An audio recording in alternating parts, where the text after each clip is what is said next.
예, 이 창원에 오면서 여러 가지 감회가 깊었습니다. 창원은 마산 창원 시내까지 합쳐지면서 인구 110만의 큰 도시가 됐습니다. 아마 창원이야말로 민주화의 가장 중요한 역사적인 기념비적인 곳이라고 생각할 수가 있습니다. 사회혁명 때에도 이 창원에서 김여정 열사가 희생되시면서 큰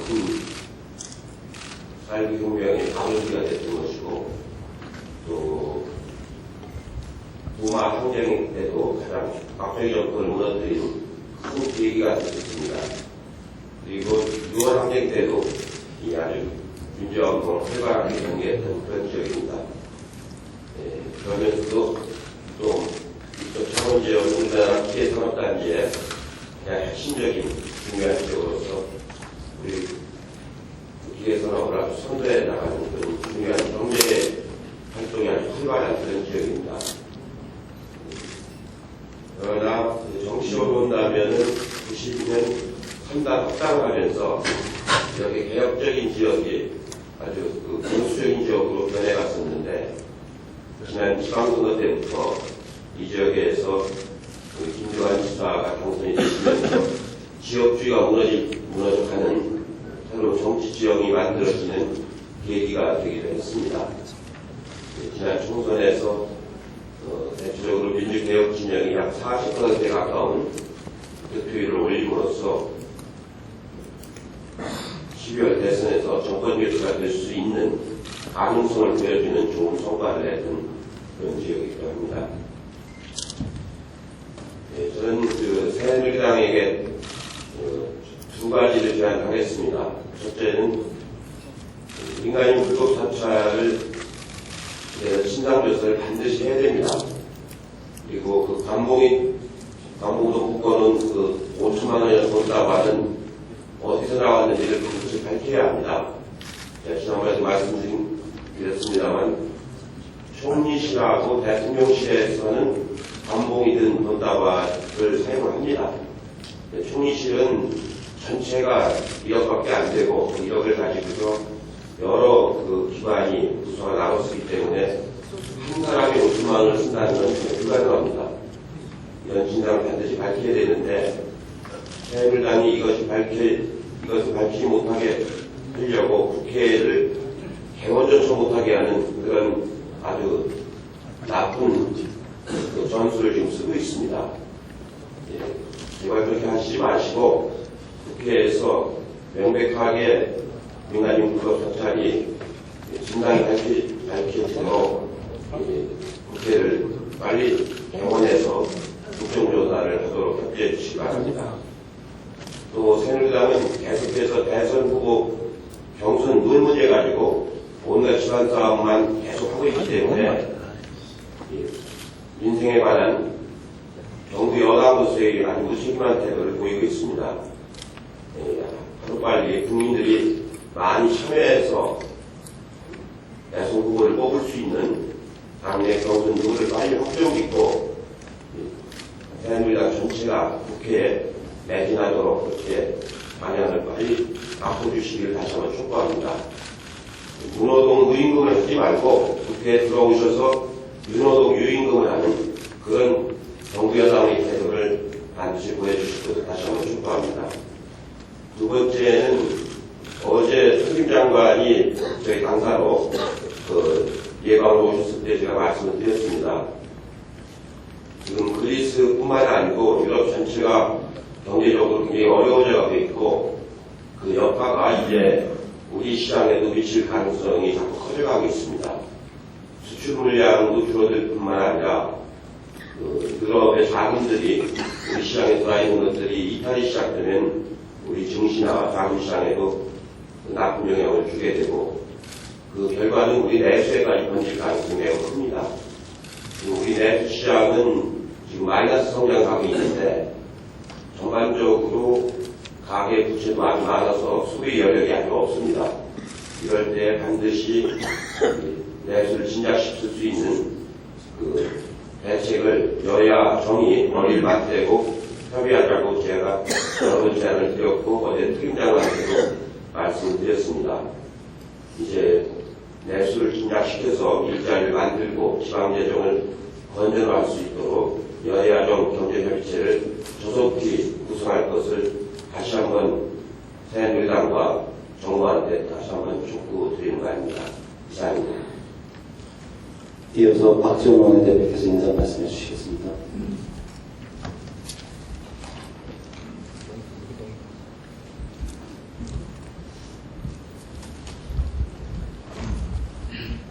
위대한 경남 국민들은 지난 지방선거에서 김두관 지사를 당선시킴으로써 이곳 영남에서도 민주진보 세력에게 희망을 주었습니다. 이제 김두관 지사께서 더 큰 일을 할 수 있도록 경남 도민들의 적극적인 지지를 호소하면서 우리 민주통합당은 오는 12월 반드시 정권교체를 통해서 경남 도민 여러분들에게 보답하겠다는 것을 먼저 말씀드립니다.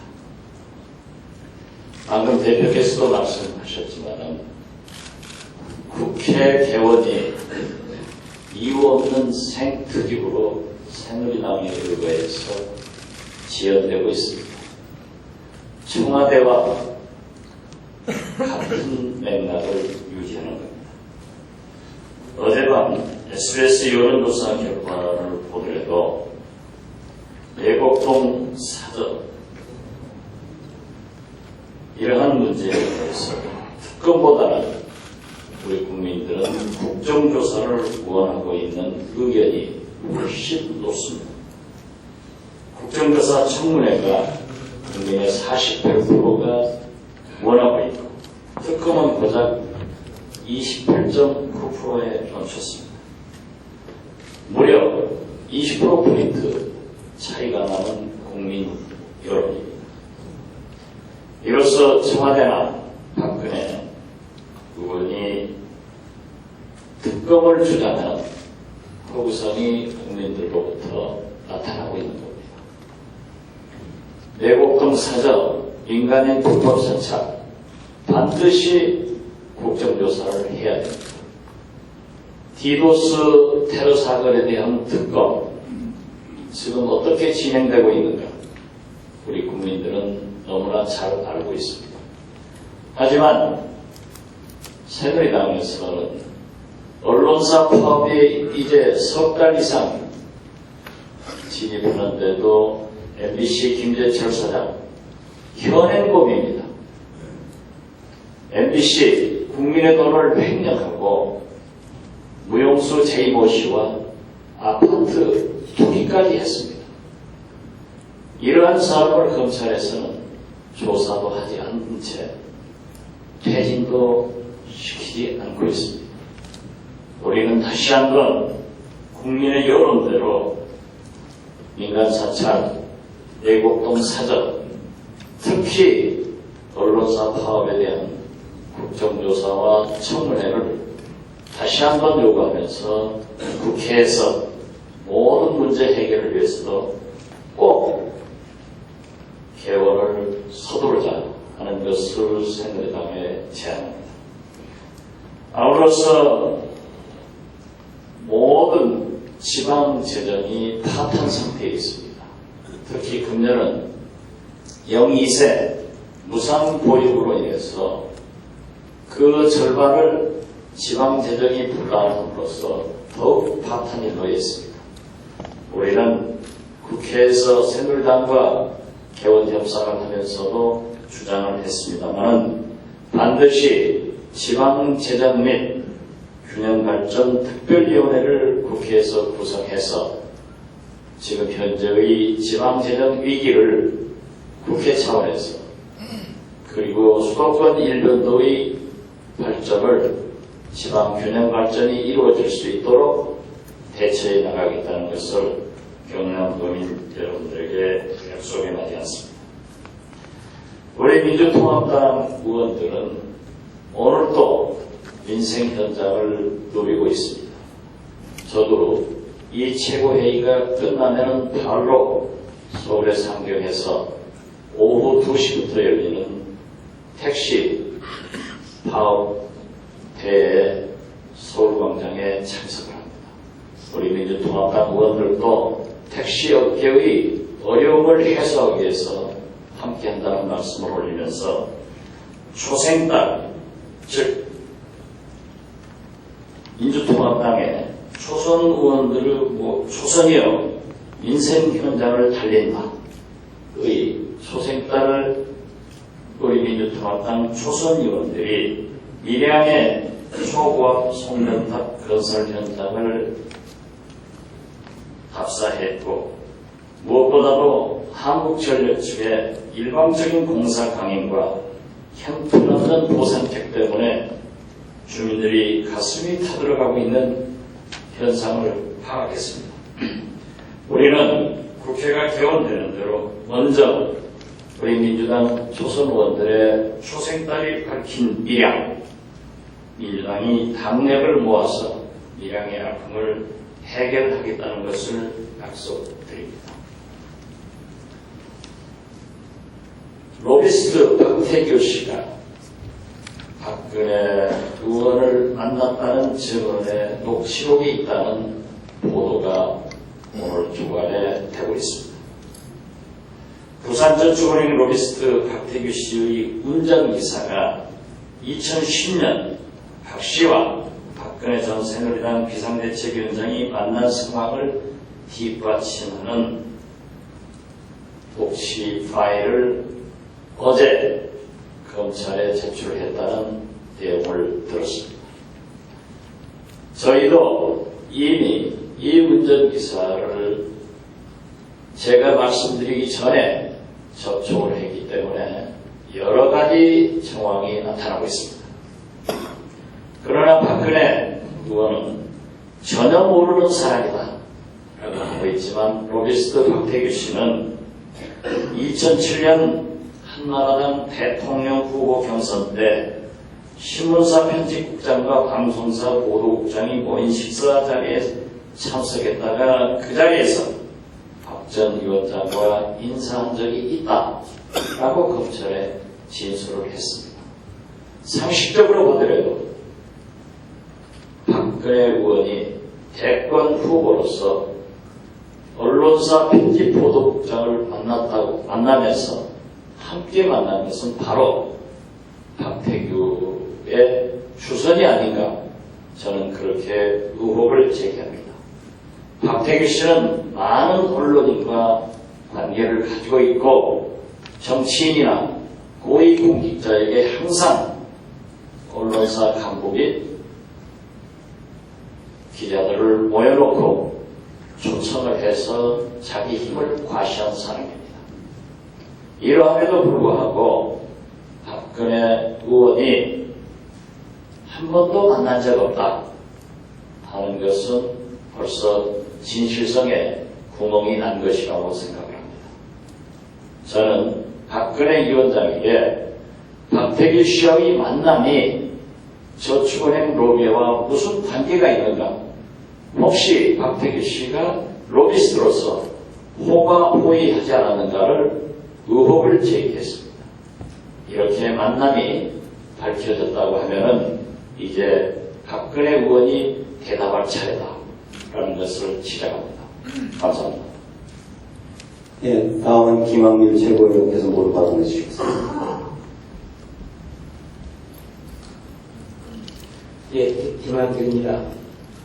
부산 경남은 79년 박정희 유신 독재에 맞서 민주화운동의 성진, 부마 민주항쟁의 주역이고 대한민국의 전통적인 야구라고 할 수 있습니다.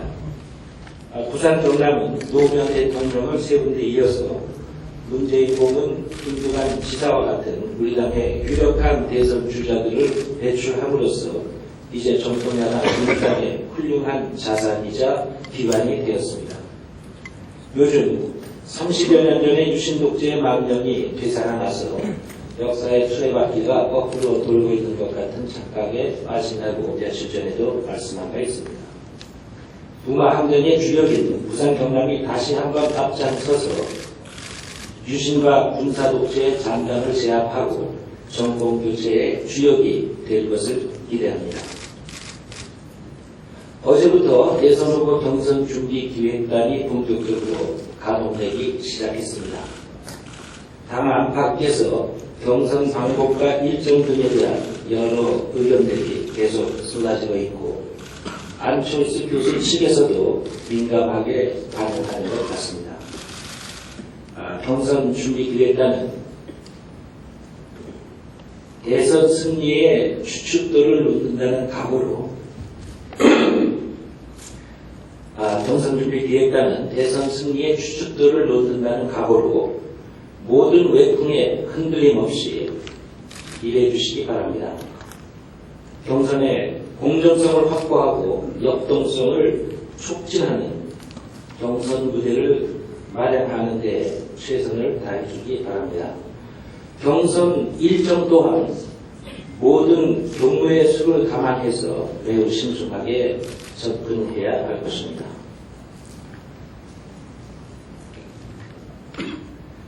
어제 중소기업중앙회에 다녀왔습니다.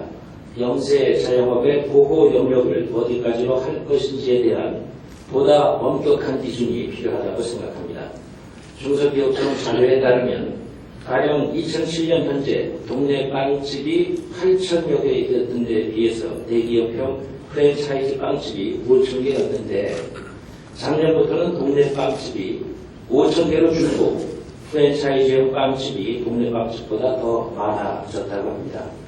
동네 빵집의 평균 수익은 프랜차이즈 빵집의 30% 수준에 불과하다고 합니다. 동네 빵집이 문 닫는 추세는 지금도 계속되고 있습니다.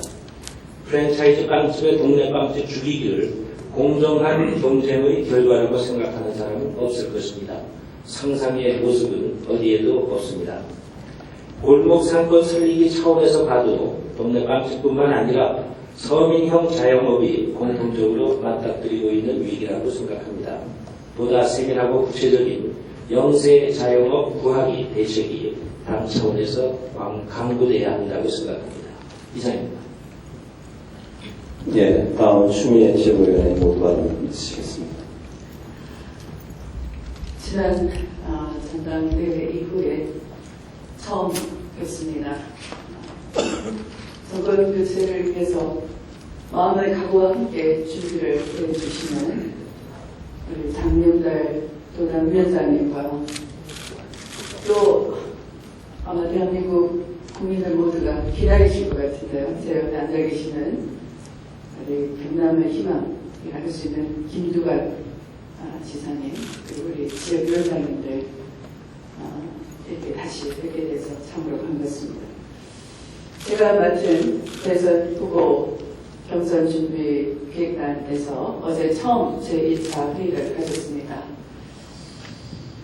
다양한 생각을 하면서 또 국민 시각에서 우리 민주당이 바라는 정권 교체의 가능성 그것을 현실로 만들기 위해서 여러 의견을 주실 수 있는 외부 기획위원을 포함해서 당내 개파를 초월하는 그런 중립적 인사로 기획위원들을 구성을 해서 어제 일정의 대강을 윤곽을 그려보았습니다.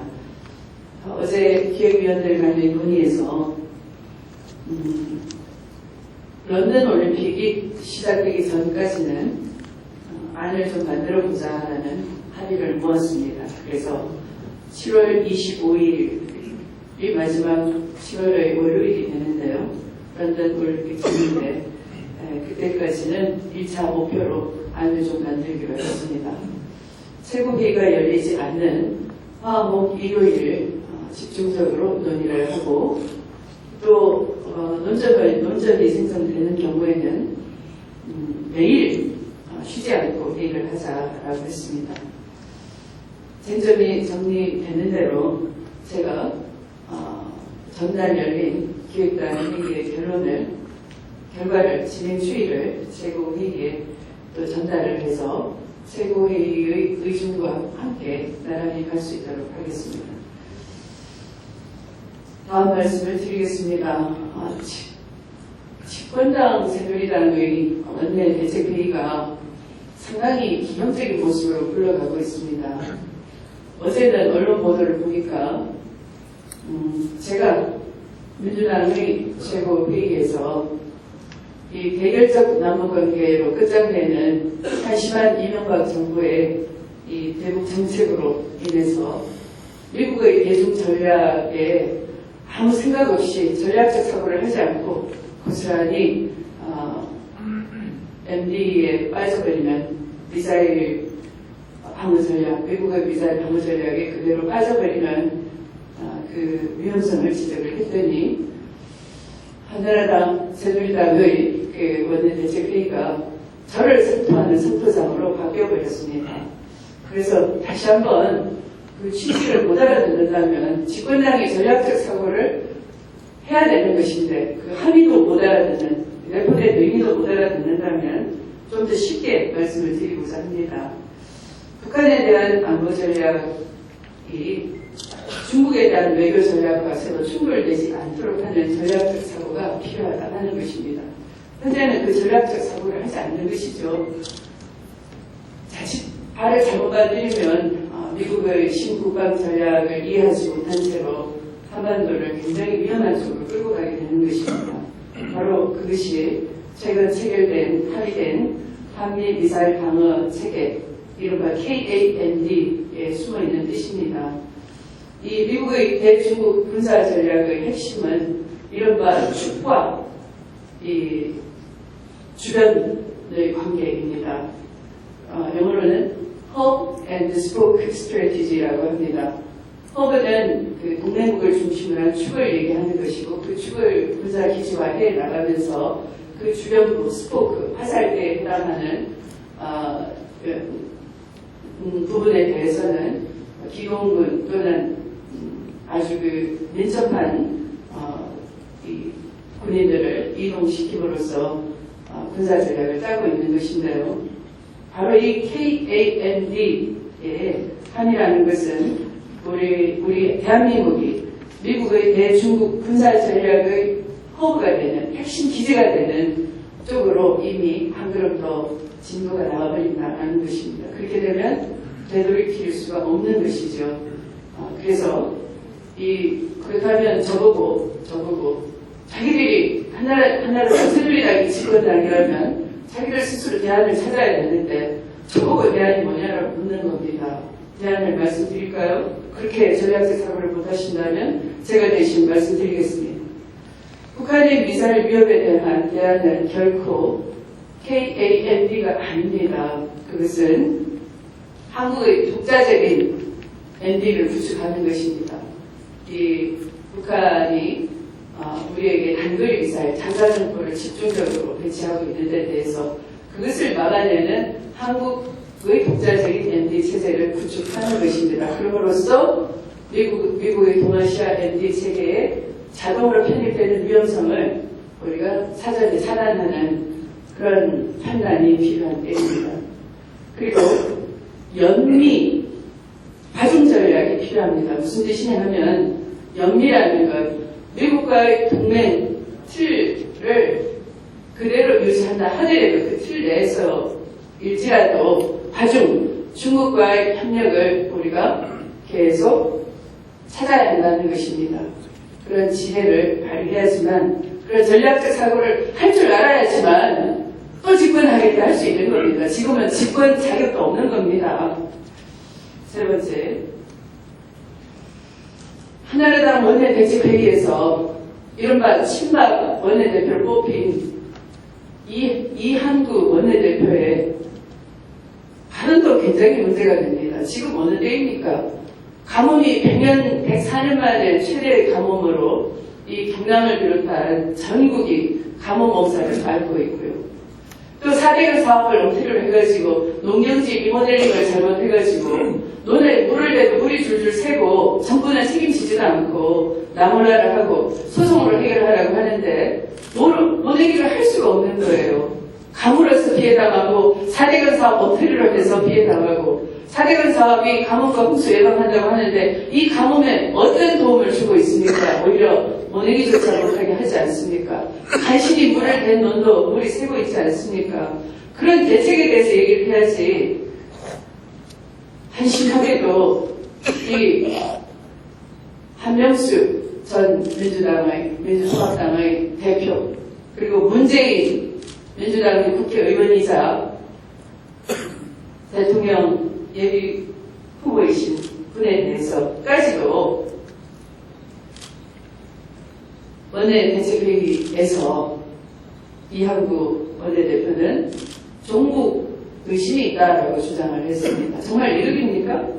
이렇게 상대가 국정을 운영하는 수권정당 민주당에 대해서도 적대적 사고, 대결적 사고 가지고 과연 친박 원내대표 이한구 원내대표와 또 그분이 또 만드는 박근혜 전 비대위원장이 정말 이 나라를 만든다면 이 나라가 어떻게 되겠습니까? 또 반토막이 나지 않겠습니까? 우리 국민을 나누지 않겠습니까? 민주주의를 위해서 헌신하고 희생한 분들을 이 정권의 잘못을 비판한다면 또 종북주의자로 내몰고 아주 저급한, 저열한, 비열한 그런 레커시즘으로 우리 국민을 옥죄다라고 해도 거기에 대해서 비판할 자격이 있겠습니까? 이런 한심한 이 집권당의 작태에 대해서 사실 세비를 반납한다고 하는데 세비를 받을 자격조차 없다라고 저는 생각합니다. 세비 반납 너무나 대변합니다. 할 일을 하지 않고 국민을 나누고 대결적 적대적 사고로 이 원내를 이끌고 가는 집권당의 태도에 대해서 지적하지 않을 수가 없습니다. 이상입니다.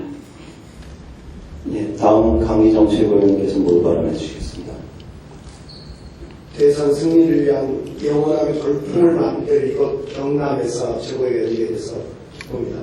가뭄과 여러 농산지로 바쁘실 텐데 어려우실 텐데 우리 김동완 지사께서 잘 돌봐서 현명한 도민들의 행복한 삶을 찾아주시길 바라겠습니다.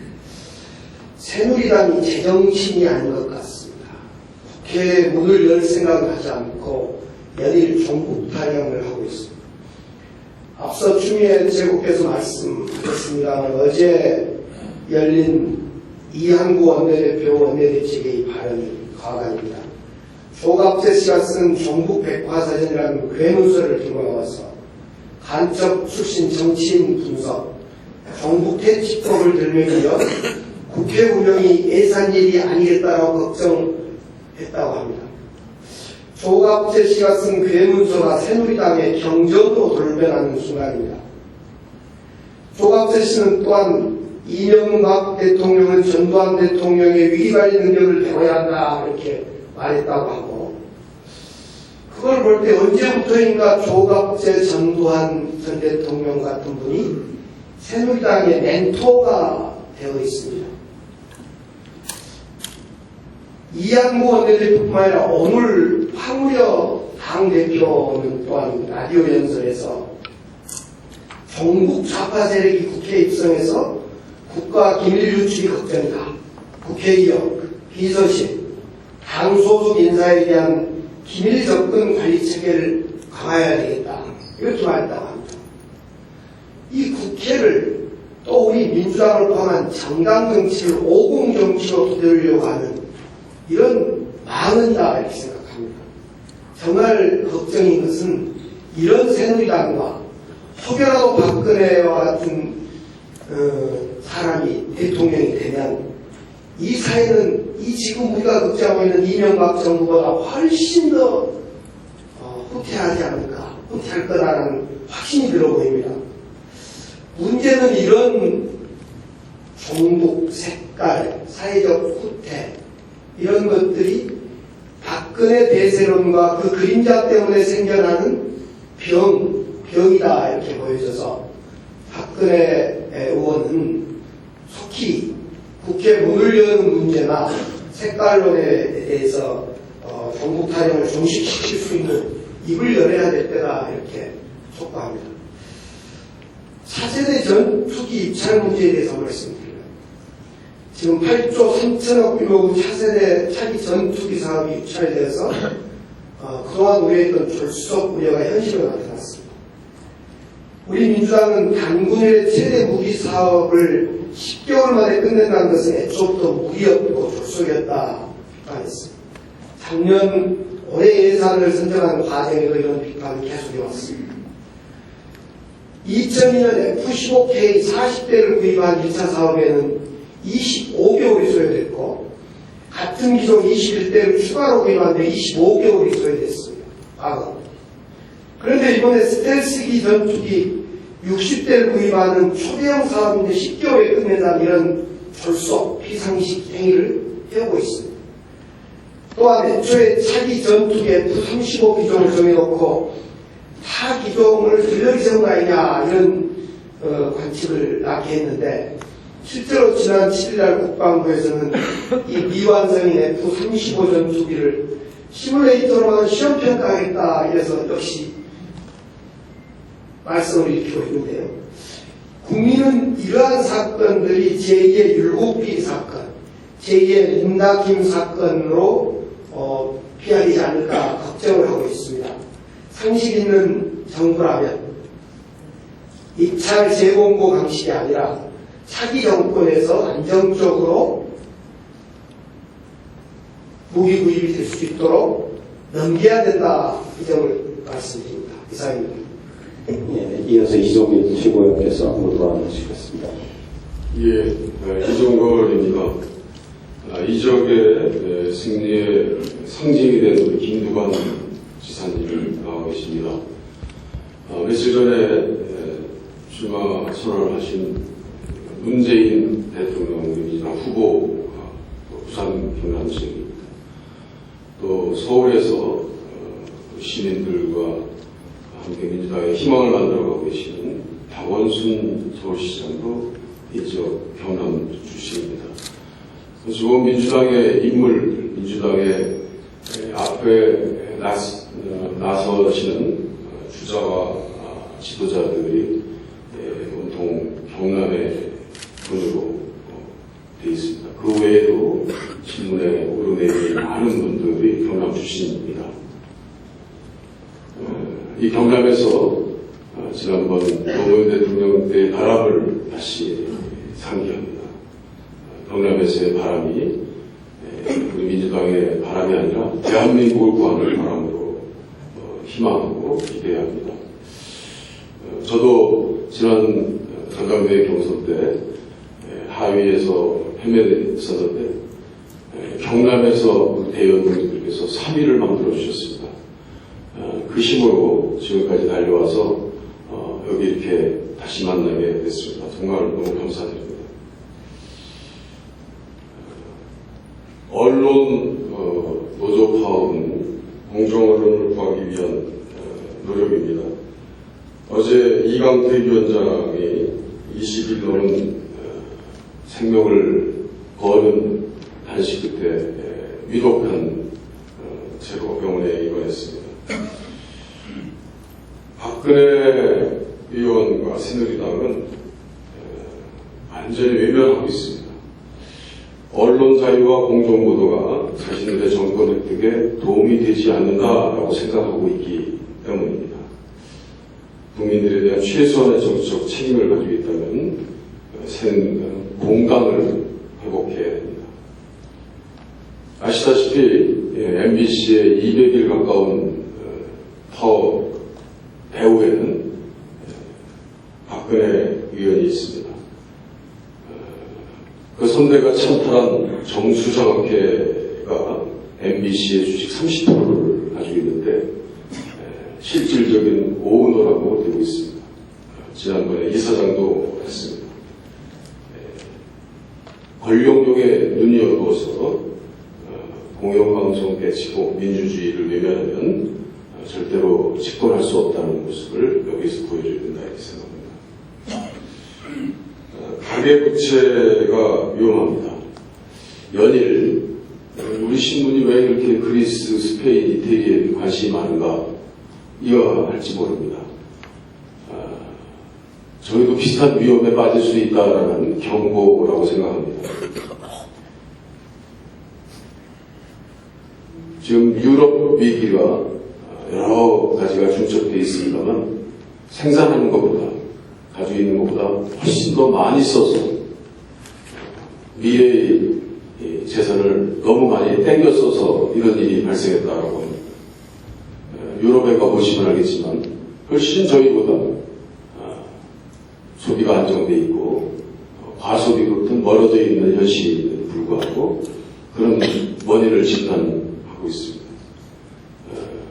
우리를 돌아봐야 될 때입니다. 지금 우리 가계부채는 1000조에 육박하고 있습니다. 이명박 정권이 들었을 때는 770조였습니다. 단순에 5년 만에 25%의 가계부채가 폭증했습니다. 현재 연체율이 급증하고 있습니다. 국내은행 원화대출 연체율이 1.21%로 최근에 있어서 최고봉입니다. 카드사 연체율도 2.09%를 넘으면서 2009년 4분기 이래 처음입니다. 모든 경제 지표가 기업의 매출 감소, 수출 감소를 경고하고 있습니다. 지금 전기 사용 훈련을 한다고 그러는데 아시다시피 대기업 한 기업에 약 4, 5천억 정도의 보조금 형식으로 전기세를 깎아주고 있습니다. 지난번 이명박 정부 때 약 5년간 대기업에게, 개발기업에게 90조 이상의 세금을 깎아줬다고 했습니다. R&D를 포함해서 대기업에 들어가고 있는 급여, 보조금 형태의 지원이 약 5조를 넘는다고 합니다. 생계비가 없어서 주머니 털털 기고 있는 서민들의 아픔은 이제 짓고 있는 가계대출 빚이 폭증함으로써 실현되고 있습니다. 특단의 대책이 나와야 됩니다. 집권의 눈이 멀어 있는 새누리당 정부에 경고합니다. 99% 서민들이 무너지면 이 나라가 무너집니다.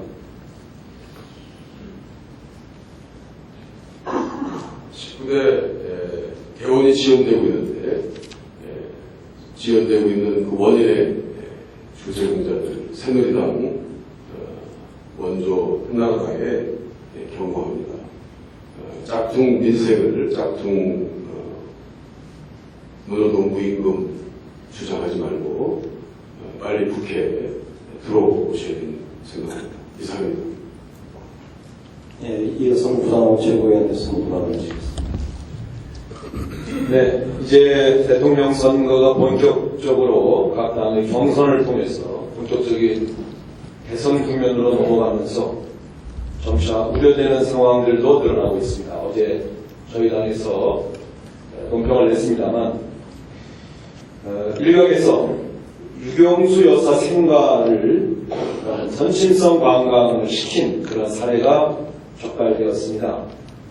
참가비가 5,000원에서 1만 원만 내면 유경수 여사 생가를 방문할 수 있고 관광버스로 심지어 최고급 한정식이 제공되고 참석자 전원에게 기념 선물을 제공한다는 전단이 살포되고 있고 실제로 이런 관광이 약 1년여간 진행되었다고 합니다. 얼마나 많은 사람이 이 관광에 참여했고 동원되었는지 파악도 되지 않고 있습니다. 새누리당과 박근혜 전 비대위원장은 이 선심성 관광의 관계에 대해서 명확히 입장을 밝혀야 합니다. 이 문제에 대해서 어제 저희 당이 논평을 내니까 이것은 약장수들이 약을 팔기 위해서 진행한 관광이다 이렇게 해명을 했습니다만 만일 약장수까지 동원해서 이러한 관광에 연계되어 있다면 이것은 더 심각한 문제가 아닐 수 없습니다. 정부와 선관위는 이 관광에 대하여 즉각 조사를 해서 이 관광 과정에서 박근혜 비대위원장을 홍보하고 찍어주자는 이야기가 있었는지 없었는지까지도 조사를 해야 할 것입니다. 만약 이 관광에서 이러한 사전선거운동 행위가 있었다면 이것은 상당히 심각한 중대 범죄다. 저는 이렇게 규정합니다. 이 선심성 관광권이 아니다 하더라도 박근혜 의원을 지원하기 위한 사조직이 상당히 광범위하게 조직되고 응시고 있다는 정황이 포착되고 있습니다. 이 문제에 대해서도 선관위는 공정한 대선을 위해서 즉각 수사하고 조사해야 할 것이라고 봅니다. 이런 여러 가지 사전선거운동 조짐에 대해서는 우리 민주통합당이 좌실하겠다는 점을 다시 한번 경고드립니다. 앞서 두 분이 말씀하셨습니다만 저도 좀 첨언하겠습니다. 이한구 원내대표가 했던 이 색깔론 공세는 금도를 넘어선 것입니다. 설사 이한구 원내대표가 이야기한 그 조갑 제시의 기준으로 본다면 새누리당 안에도 이 기준에 해당하는 사람들이 상당히 많이 있습니다. 구체적으로 하지 않더라도 유력한 대선 주자 중 두 분이 한 분은 난민전 관련자이고 한 분은 무장 폭동을 주요 노선으로 했던 조직의 책임자였습니다. 그렇다면 이한구 원내대표는 자기 당 내부의 관련자부터 먼저 경고하고 조사해야 할 것입니다. 남이 얼굴에 물감 끼얹으려다 자기 얼굴에 물감 끼얹으입니다. 박근혜 대표가 이재호 의원의 발언에 대하여 21세기에도 그런 말을 하는 분들이 계십니까? 라고 물어봤는데요. 제가 답을 드리겠습니다. 21세기에도 이런 엉뚱한 이야기들을 하는 분들이 새누리당에 너무 많이 있습니다. 좀 내부를 들여다보십시오. 한 가지 마지막으로 말씀드리겠습니다. 제가 전당대회 선거운동 기간 중에 여러 차례에 걸쳐서 저희 당의 대선 경선의 역동성을 키우려면 젊은 정치 지도자들이 대거 참여해서 우리 민주통합당의 대선 경선의 역동성을 키워야 한다 이런 주장을 했습니다. 저는 이 자리에 계시지만 우리 김두관 경남도지사는 경남도지사로서도 훌륭한 역할을 해오셨고 경남 발전을 위해 노력했지만 국가가 원하고 있고 민주통합당이 원하고 있기 때문에 저는 조속한 시일 내에 출마를 결심하시고 국민에게 입장을 밝혀야 한다 이렇게 주장을 합니다. 이 김두관 도지사의 대선 경선 출마는 사실상 민주통합당 경선 과정에서 거의 모든 후보들이 주장해 왔던 내용이므로 사실상 민주통합당 지도부에 합의된 사항이다 이렇게 말할 수 있을 것입니다. 우리 경남도민들께서 김두관 도지사의 더 큰 도전을 위해서 많은 지원과 또 협력을 해주실 것을 부탁드리고 싶습니다.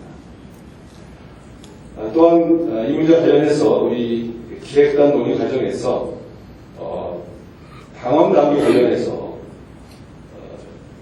소위 대권당권 분리 조항 자체를 수정하지 않는 상황에서 이미 임기를 마치지 못하고 중간에 퇴진한 전임 지도부들에 포함되었던 분들에게 한해서 일부 대선 경선 출마의 기회를 열어드려야 한다고 하는 저의 주장에 대해서도 한번 논의해 주실 것을 부탁드리고 싶습니다. 이상입니다. 예, 최고위원회 모두 발언에 이어서 다음 김두관 경남도지사 인사 말씀을 드리겠습니다.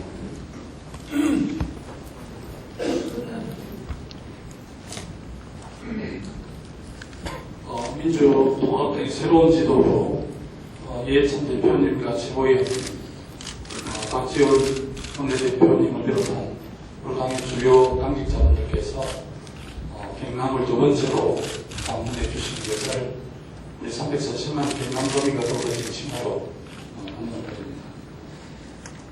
경남의 주요 현안이긴 합니다만 이 현안은 우리 당에서 많은 관심을 갖고 함께 풀어주셔야 될 부분이라서 두 가지만 좀 보고를 드리겠습니다. 밀양 송전탑 공사 재개 문제와 관련해서 보여드리겠습니다. 지난 1월 밀양 이치우 어르신 분신 사태 이후에 상당히 미뤄져 왔던 한정 밀양 765 송전탑 공사 재개를 앞두고 심각한 인권유리 문의가 자행되고 있다는 제보가 많이 있습니다. 국가사업으로 진행된다는 이유로 관할 지자체 장으로서 할 수 있는 역할이 매우 제한적이라서 매우 안타까운 그런 상황이 있습니다. 송전탑 문제는 근원적으로 핵발전 산업을 어떻게 볼 것인가 하는 국가기관 산업 정책 가까이 있어 이와 관련 우리 당에서 근본적인 대안을 좀 제시해 주시고 지속적인 관심을 부탁을 드립니다. 저는 고용정책, 산업정책의 패러다임 변화를 위해서는 사용연한 다된 원자로는 가동을 중지하고 신규 원전 조성 계획도 백지하는 대신 세계적으로 연간 40조 원을 이루는 대로 산업 진출을 제안하는 바가 있습니다. 이처럼 이랑 송전탑 문제는 단순히 한 지역 주민들의 민원 갈등 사안이 그치는 것이 아니라 지속 가능한 한반도 미래 비전에 관한 서로 다른 이해가 그 배경에 있다는 점을 알아주셨으면 좋겠습니다. 두 번째는 준공을 앞둔 낙동강 사업과 지리산댐 건설 문제입니다. 낙동강 문제는 여러 가지 문제 제기를 했습니다만 보의 안전성 문제, 수질 문제, 그리고 지금 재태전 문제, 또 수변 공원 유지관리 문제가 앞으로도 지속적으로 주요 정책 현안이 될 것이라고 저희는 그렇게 판단합니다.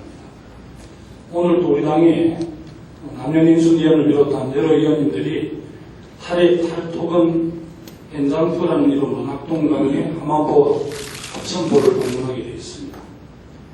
당에서 우리 경남의 낙동강 특별위원회 소속 의원님들과 함께 낙동강 재태전 문제를 자체 조사하는 계획도 세우고 있는 것으로 알고 있습니다. 얼마 전에 낙동강 사업 특이어 제안으로 제가 전문가들과 함께 헬기를 타고 전 지역을 둘러봤습니다만 정말 평화롭던 낙동강이 인공적인 토목 사업으로 황폐해진 것을 세상 눈으로 확인할 수 있었습니다. 다음 주에 문화재위원회 심의를 앞두고 있는 지리산댐 건설 추진 역시 식수원으로서 낙동강 포기를 전제로 밀어붙이는 그런 사업입니다. 낙동강 주변 개발을 위해서 낙동강을 버리고 또 다른 식수원을 찾아 지리산댐과 같은 반생명적인 대규모 토목 사업을 벌이고 있는 게 지금 정부의 주요 정책입니다. 우리 민주통합당은 결코 생명의 저출인 낙동강을 포기할 수 없다는 점 좀 분명히 해주시고 이 점에 대해서도 당 지도부에서 적극적으로 대응해 주시기를 특별히 좀 요청을 드리고 싶습니다. 감사합니다. 예, 이어서 오늘 이것으로 경남 창원에서 민주당 최고위원회를 정성스럽게 준비해 주신 장영달 경남도당 위원장님의 인사 말씀 듣겠습니다. 네. 며칠 전에 서울에서 이해찬 대표님과 만찬을 한 일이 있습니다. 이 자리에서 대표께서 앞으로 민주통합당은 영남권에 대해서 집중적인 관심을 갖고자 한다. 이런 요지의 말씀을 하셨습니다. 그리고 민주통합당 이 시도당 활동에 대해서도 강력한 이 관심을 갖고 필요한 부분들은 지원해 나가겠다. 이런 말씀을 하신 적이 있는데 서둘러서 경남 지역을 방문해 주신 이 대표님과 지도부 여러분께 5만 경상남도 당원을 대표해서 진심으로 감사의 말씀을 드립니다. 이 경상남도는 이 새누리당 칸입니다. 정치적으로는. 그 어려운 상황에서 김두관 도지사께서 원만하고 발전적인 도정을 운영해 나가는 것은 참으로 놀라운 일입니다. 경상남도 정치 문화가 이를테면 새누리당 시장 군수들이 계신 곳에 가면 기초의원은 소개를 해도 제1야당의 지역위원장은 소개를 안 합니다.